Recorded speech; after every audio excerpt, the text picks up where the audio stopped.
বন্ধুরা, আমি হচ্ছি ব্রেকআপ করিয়ে দেওয়া কুইন। তো বলো, আজকে কার পালা মা? আজ তো কোনো টার্গেটই চোখে পড়ছে না। শালা, এবার কি করব? আরে ওয়াও, ছেলে তো পেয়ে গেছি। চল তাড়াতাড়ি চিন্টু। বাবা, আজকের কাজ হলো ওই রিচ ছেলেটার ছেলে সাজতে হবে তোমাকে। ড্যাডি, এত বছর আপনি কোথায় ছিলেন? বাপ রে, তুই তো আমার থেকেও বেশি ফাস্ট। এবার আমার পালা অ্যাক্টিং করার। আমাকে ছেড়ে তুমি তুমি আরে এই তো আমার ইক্স। আরে অনুষ্কা, এখন উল্টো দরজা দিয়ে পালা তাড়াতাড়ি। রুদ্র, এই কি আপনারই ছেলে? আরে সরো তো। আরে তাড়াতাড়ি আমার সাথে চল।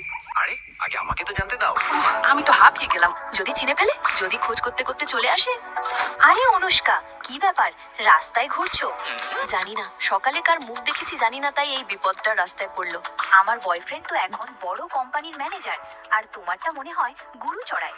অনুষ্কা, বলো না এদের তোমার স্বামী একজন বড় বিজনেসম্যান। আরে বেবি, এটা আমি কি দেখছি? আরে বাবারে বাবা, এটা কি হলো? বাবা, ওরা মাকে অপমান করছিল। আরব, তোমার জব তো গেল। চল ভাগ এখান থেকে, তোর জন্যই চাকরিটা গেল। কি করে? বৃষ্টি শুরু হয়েছে, বাবার কাপড় ভিজে গেল। উনাকেও আমাদের সঙ্গে নিয়ে যাই। এই নাও, এটা পরো আর এখান থেকে তাড়াতাড়ি বেরিয়ে পড়ো। তোমার কাপড় তো 2 মিনিটে শুকিয়ে গেল।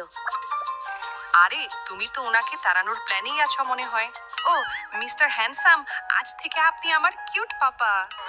এরপর রুদ্র অনুষ্কার সঙ্গে বিয়ে করে তাকে নিজের করে নেয়।